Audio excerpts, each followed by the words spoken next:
أنا مسلم هل تعرفون المسلم أنا نور هذا الكون إن هو أظلم أنا مسلم. شیخ صالح المغیثمی ہیں، وہ کہتے ہیں کہ ان کا آپریشن ہوا، ہارٹ سرجری ہوئی ان کے ہارٹ میں کچھ بلاکجز تھیں،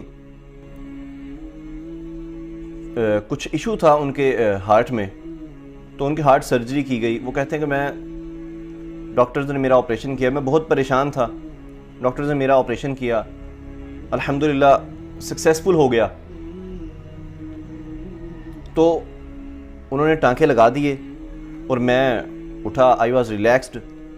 لیکن تھوڑی دیر کے بعد ڈاکٹرز پھر آنا شروع ہو گئے، اور جو میرے ساتھ مشینیں پڑی ہوئی تھیں ان میں بیپ بیپ بیپ بیپ ہونا شروع ہو گیا. تو ایک ڈاکٹر آیا، دوسرا، تیسرا، چوتھا، کیونکہ یہ بہت بڑے دائی ہیں شیخ صالح المغیثمی عرب کے. تو شیخ کہتے ہیں کہ میں پریشان ہو گیا کہ اب کیا ہو گیا، اور ڈاکٹرز کی شکل پر پریشانی دیکھ کر میں مزید پریشان ہو گیا. تو ڈاکٹر نے بتایا کہ وہ جو بلاکجز تھیں آپ کے ہارٹ میں وہ پھر سے ہو گئی ہیں، سم تھنگ ہیپنڈ، وہ بلاکجز پھر سے ہو گئی ہیں، تو ہمیں we have to reoperate you again, ہمیں دوبارہ سرجری کرنی ہوگی، کھول کے دوبارہ آپ کو آپریٹ کرنا ہوگا. تو کہتے ہیں کہ میں اور زیادہ پریشان ہو گیا. پہلی سرجری پر تو میں کچھ ریلیکس تھا، لیکن اب میں زیادہ پریشان ہو گیا. تو جب وہ گئے اپنا ایکوپمنٹس لینے کے لیے اور اپنی چیزیں لینے کے لیے وہ چلے گئے، تو میں بہت پریشان تھا. تو آئی تھنک کہ میرے پاس ایک لبنانی نرس کھڑی تھی، اس نے کہا کہ یا صالح صلی علی محمد، کہ یا صالح نبی کریم صلی اللہ علیہ وسلم پر درود پڑھو. شیخ فرماتے ہیں کہ میں درود پڑھنا شروع ہو گیا، میں درود پڑھتا رہا، اور اس یقین کے ساتھ درود پڑھنا شروع ہو گیا کہ نبی کریم صلی اللہ علیہ وسلم نے فرمایا کہ اگر تم مجھ پر درود پڑھو گے تو تمہاری ساری پریشانیاں دور کر دی جائیں گی اور تمہاری ساری مشکلات کو حل کر دیا جائے گا. کہتے ہیں میں اس یقین کے ساتھ درود پڑھنا شروع ہو گیا، حتیٰ کہ ڈاکٹرز واپس آئے. تو جب وہ واپس آئے تو انہوں نے اپنی کچھ چیزیں میرے ساتھ اٹیچ کیں، تو وہ they were surprised, they were confused. تو میں نے پوچھا کہ کیا ہوا، تو انہوں نے کہا کہ وہ جو بلاکجز تھیں وہ they are all gone, they are all removed، وہ ساری ختم ہو چکی ہیں. تو اس دن مجھے نبی کریم صلی اللہ علیہ وسلم پر درود پڑھنے کی فضیلت کا پتہ چلا. یہ بہت ہی افضل ذکر ہے. تو ہمیں بھی اپنی زندگی میں جب بھی ہمیں فری ٹائم ملے، ہمیں کثرت کے ساتھ نبی کریم صلی اللہ علیہ وسلم پر درود پڑھنا چاہیے، اور کثرت کے ساتھ ہمیں استغفار کرنا چاہیے. ایک صحابی نبی کریم صلی اللہ علیہ وسلم کی بارگاہ میں آتا ہے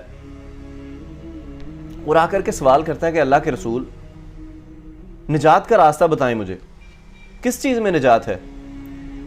نبی کریم صلی اللہ علیہ وسلم نے فرمایا لا یزال لسانک رطبا من ذکر اللہ، کہ اپنی زبان کو ہمیشہ اللہ کے ذکر سے تر رکھو، اللہ کے ذکر میں ہی نجات ہے.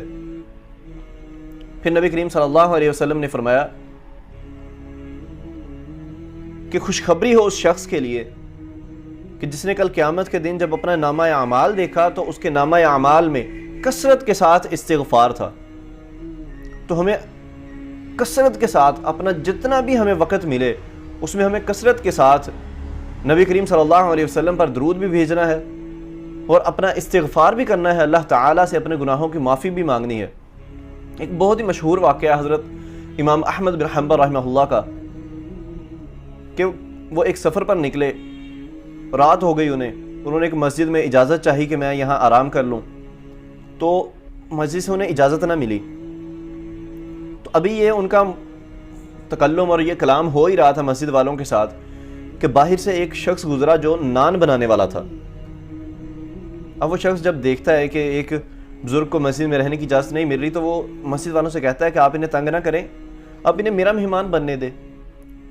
تو وہ امام احمد بن حنبل رحمہ اللہ سے کہتا ہے کہ آئیں بابا جی بزرگ، آپ آئیں، آپ میرے ساتھ چلیں میرے گھر، میں آپ کی مہمان نوازی کرتا ہوں.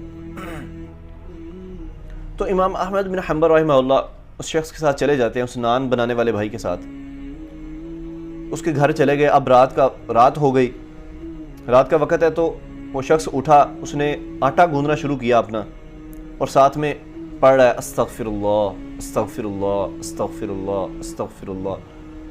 امام احمد بن حنبل رحمہ اللہ دیکھتے ہیں کہ یہ بندہ استغفار کر رہا ہے. امام احمد بن حنبل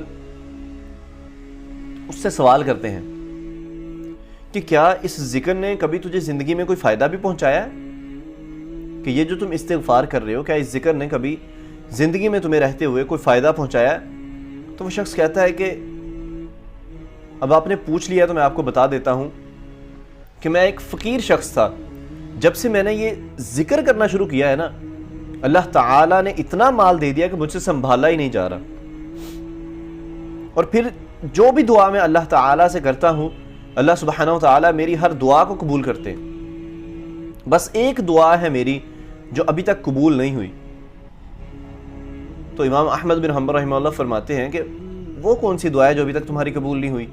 تو وہ شخص کہتا ہے کہ میں نے سنا ہے کہ آج کے دور میں ایک بہت بڑے امام ہیں، بہت بڑے عالم ہیں، امام احمد بن حنبل. تو میری یہ خواہش تھی کہ میں ان سے ملوں، ان سے ملاقات کروں، لیکن ابھی تک میری یہ دعا قبول نہیں ہوئی. امام احمد بن حنبل رحمہ اللہ کہتے ہیں وَقَدْ جُرِرْتُ إِلَيْكَ جَرًّا، کہ مجھے گھسیٹ کر کے تمہارے پاس لے کے آیا گیا ہے. میں ہی ہوں امام احمد بن حنبل، اور تمہارے استغفار کرنے کی وجہ سے اللہ تعالیٰ نے تمہاری اس دعا کو بھی قبول کر لیا اور مجھے زبردستی اپنے گھر سے نکالا، اور میں آج تیرے گھر میں تیرے سامنے تیری ملاقات کے لیے بیٹھا ہوں. تو ہمیں زیادہ سے زیادہ استغفار کرنا چاہیے. نبی کریم صلی اللہ علیہ وسلم اپنی ایک محفل میں 70 سے 100 مرتبہ تک استغفار کیا کرتے تھے اپنی ایک سیٹنگ میں.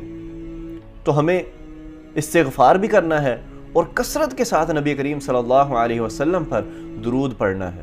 أنا مسلم هل تعرفون المسلم أنا